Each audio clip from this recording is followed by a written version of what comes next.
Hello, CLAT aspirants. My name is Rashi Suredia, your personal NLU mentor, and I welcome you to the official YouTube channel of CLAT Preparation by Adda 247. Last 4 महीने बचे हैं आपके CLAT के paper में and two things, अगर अभी भी preparation शुरू नहीं करी है, it's okay, don't panic, don't stress over it.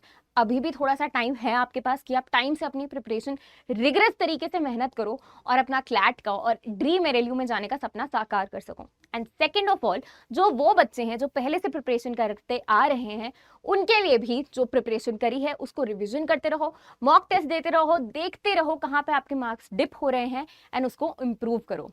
इस वीडियो में हम बात करने वाले हैं आपके क्लैट की लास्ट 4 मंथ्स की क्या स्ट्रैटेजी होनी चाहिए so that you get into your dream college. Without any further delay let's dive right into it. Overall philosophy की बात करूं तो अंडरस्टैंड वन थिंग, चाहे आप बिल्कुल स्टार्ट कर रहे हो प्रिपरेशन या आप पहले से करते आ रहे हो, कंसिस्टेंसी इज द की. अगर आपने कंसिस्टेंटली रोज प्रैक्टिस नहीं करी, रोज प्रिपरेशन नहीं करी, तो you will face the Brunt of it. One day और द अदर जब आप क्लैट के पेपर में होंगे ना, आपको लगेगा एक सेकंड के लिए कि यार काश उस दिन थोड़ी देर और बैठ गया होता, काश उस दिन कर लिया होता, छुट्टी नहीं मारी होती अपनी मेहनत से. Balance preparation across all sections, that goes without saying. किसी भी एक सेक्शन को प्रायोरिटी दोगे तो ट्रस्ट मी प्रॉब्लम होगी. वो कहते हैं ना, don't lay all your eggs in one basket, don't do that with your preparation as well. हर एक सेक्शन को इंपॉर्टेंस दो. आपको नहीं पता कि कौन सा सेक्शन ज्यादा मार्क्स आपके लिए फेच कर दें, कौन सा सेक्शन है जहां पे आपको लग रहा होगा कि आप कॉन्फिडेंट हो लेकिन आपके मार्क्स डिप हो जाएं. तो सारे सेक्शंस को इक्वल इंपॉर्टेंस देनी है. Quality practice and mock analysis. अच्छे से अपनी प्रैक्टिस करो. एंड प्रैक्टिस ये नहीं कि रैंडम चीज़ों की प्रैक्टिस कर लो कि हाँ सिंपल सीधा सीधा डायरेक्ट क्वेश्चन आपने अटेम्प्ट कर लिया and we done for the day. No, आपको एक क्वालिटी प्रिपरेशन चाहिए होगी यहाँ पे आपके क्लैट के पर्सपेक्टिव से. एंड मॉक टेस्ट जो आप अटेम्प्ट करते हो उनका एनालिसिस जरूर करो. Stay updated with current affairs. This goes without saying. I don't know how many times I've reiterated it again and again and again to all the CLAT aspirants everywhere कि तुम current affairs नहीं छोड़ सकते. You can not afford to leave current affairs and GK वाला portion, because trust me उसी में सबसे ज्यादा बच्चे मात खा जाते हैं. सबसे पहले महीने में क्या करना चाहिए? फाउंडेशन बिल्ड करनी चाहिए. रिवाइज करो अपने ग्रामर के रूल्स. टेंस किस तरीके से लगने चाहिए, हैड एंड हैव कहाँ आना चाहिए, has been, has not been, इन सारी चीज़ों को, ग्रामर रूल्स को समझो. वोकैबुलरी को और अपनी रीडिंग कॉम्प्रिहेंशन को सबसे ज़्यादा स्ट्रॉन्ग आपको यहाँ पे बना लेना चाहिए. रीडिंग कॉम्प्रिहेंशन बहुत इंपॉर्टेंट है, not just for your English का सेक्शन. आपका पूरा पेपर जो है पैसेज बेस्ड है, so you need to be exemplary on it. Begin daily current affairs notes. Current affairs के जो आप नोट्स बना रहे थे या बना रहे हो, रोज करो उनको, रिवाइज करो, रोज नोट्स बनाओ. रिवाइज करो क्वांट्स के कॉन्सेप्ट्स एंड फॉर्मुलाज. जो कॉन्सेप्ट्स और फॉर्मुलाज हैं उनका रट्टा मारो अच्छे से. फॉर्मुलाज किस तरीके से अप्लाई होने चाहिए उनको प्रैक्टिकली अप्लाई कर देखो. लॉजिकल एंड लीगल के जो बेसिक्स हैं उनको स्ट्रॉन्ग करो बच्चे. अगर इन बेसिक्स को स्ट्रॉन्ग नहीं करा और आपको लग रहा है कि आप लीगल रीजनिंग अटेम्प्ट कर लोगे, तो trust me that's not the way to go forward. Sectional test और आइडेंटिफाई करो अपने वीक एरियाज, कहाँ पे मार्क्स जाते हैं उनको जरूर अच्छे से फोकस करो उन सेक्शंस के ऊपर. स्पीड एंड एक्यूरेसी दोनों चीज़ों को बिल्डअप करो यहाँ पे. अगर आपकी स्पीड कमजोर है लेकिन आप बिल्कुल सटीक आंसर दे रहे हो, that is not good enough for CLAT. आपकी स्पीड भी तेज होनी चाहिए. या अगर आपकी स्पीड स्लो है लेकिन आंसर तब भी आपका अच्छा आ रहा है, तब भी बेटा इन ऑल एस्पेक्ट्स आप स्पीड और एक्यूरेसी दोनों को साथ लेकर ही आगे बढ़ो. अगर दोनों को अलग रखा तो पेपर भी तुम्हें अलग अलग हिस्सों में डिवाइड कर देगा. ठीक है, स्टार्ट करो weekly full length मॉक्स. Full length मॉक्स का अटेम्प्ट करने का टाइम स्टार्ट हो गया बेटा. यहाँ पे हर रोज, हर हफ्ते एटलीस्ट एक मॉक टेस्ट पूरा का पूरा 2 घंटे बैठकर अटेम्प्ट करो.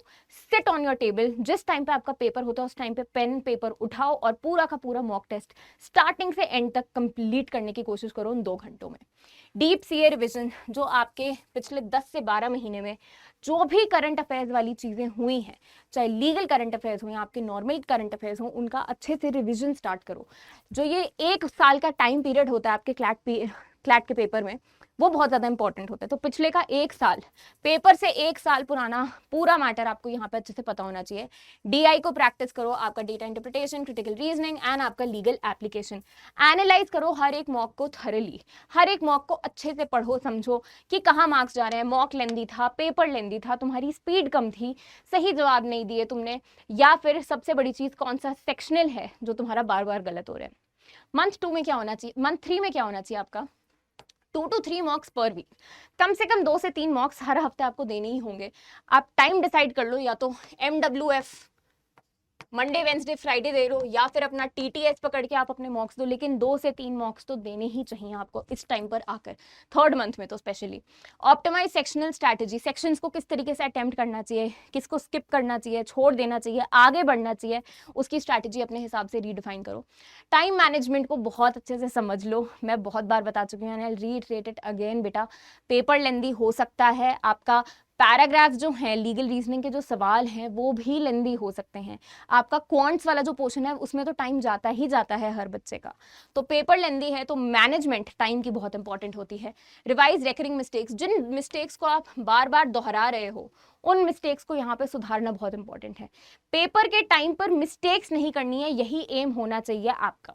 ऑब्वियसली प्रैक्टिस करते वक्त मिस्टेक कर भी दो, लेकिन उन मिस्टेक्स को अगले पेपर में सुधारना है, कुछ भी हो जाए वो मिस्टेक्स वापस रिपीट नहीं होनी चाहिए। Focus on consistency, that goes without saying. Last महीने में आपका क्या गोल होना चाहिए बेटा, कोई नए टॉपिक को मत छेड़ो, ठीक है, अनलेस एंड अनटिल कोई करंट अफेयर से रिलेटेड चीज हो तो भी, जो बहुत मेजर हो ना उसी को ध्यान में रखना। ऐसे समझो अगर क्लैट का पेपर दिसंबर में, अगर क्या है तुम्हारा क्लैट का पेपर दिसंबर में तुम्हारा पेपर है, नवंबर में अगर कोई बहुत ही अनोखी सी चीज हो रही है ना लीगल करंट अफेयर्स या करंट अफेयर्स से, उसके आने के चांसेस हैं, लेकिन in general day to day जो चीजें चल रही हैं वो इतनी रेलिवेंट नहीं रहती। आपका पेपर क्योंकि उस टाइम पर बनने लग जाता है, आपका कंसोर्टियम पेपर्स फॉर्म करने लगता है, तो वो शायद नई वाली चीजों को कंसिडरेशन में ना ले, लेकिन पुरानी वाली तो लेता ही है, तो नए टॉपिक्स को यहाँ पर पिक नहीं करना चाहिए। रिवाइज करो अपने नोट्स को, फॉर्मुलाज को, लीगल प्रिंसिपल्स को, करंट अफेयर्स जो भी आपने पढ़े हैं उनकी कंसोलिडेशन, चाहे आपने नोट्स बनाए हो, प्रिंट आउट कराए हो, जिस भी तरीके से आपने करंट अफेयर्स की प्रिपरेशन की थी उनको रेगुलरली रिवाइज करना शुरू कर दो। रिड्यूस मॉक्स, यहाँ पे आपके मॉक्स को ना थोड़ा सा कम कर दो फाइनल वीक में। क्यों? क्योंकि यहाँ पे ना बेटा एक बर्नआउट नहीं होना चाहिए, मॉक्स के बाद ये फीलिंग नहीं आनी चाहिए कि यार इतने मॉक्स कर लिए अब तो हो ही जाएगा, या फिर इतने मॉक्स कर लिए मैं नहीं कर सकता, पेपर वाले दिन तुम थक हार के बैठ जाओ कि I give up, I quit, I can't attempt another paper, इतने पेपर अटेम्प्ट कर दिए मैंने। तो बर्नआउट से खुद को बचाना बहुत जरूरी यहाँ पे।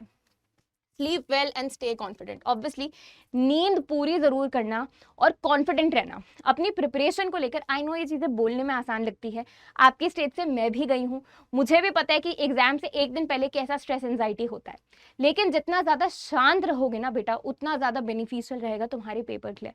मैं 7 से 8 घंटों की नींद पूरी लेती थी, एंड वही चीज मैं आपको भी रेकमेंड करूंगी, पेपर से पहले अपनी नींद पूरी रखना। नींद पूरी रखना, मैं ये नहीं कह रही कि घोड़े बेचकर सोते ही रहना, जी नहीं, प्रिपरेशन को पीछे नहीं छोड़ सकते तुम नींद के चक्कर में, राइट। सेक्शन वाइज इंग्लिश में आरसी, ग्रामर, वो कैब बहुत इंपॉर्टेंट है, करंट अफेयर्स में आपका डेली रीडिंग रिवीजन, क्वांट्स में आपका arithmetic DI and speed, logical में एनालिटिकल एंड क्रिटिकल, लीगल में आपके प्रिंसिपल मैगजीन एंड उनकी एप्लीकेशन किस तरीके से होनी चाहिए ये आपको ध्यान रखना चाहिए।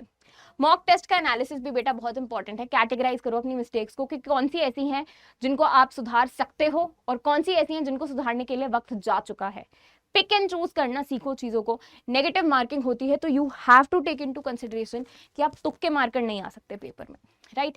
एक्यूरेसी एंड टाइमिंग को ट्रैक करना बहुत इंपॉर्टेंट है, अनलेस एंड अनटिल आप ट्रैक करोगे ना आपको पता ही नहीं चलेगा कि हाँ यार कौन से सेक्शन में ज्यादा टाइम लग गया मेरे को, ठीक है।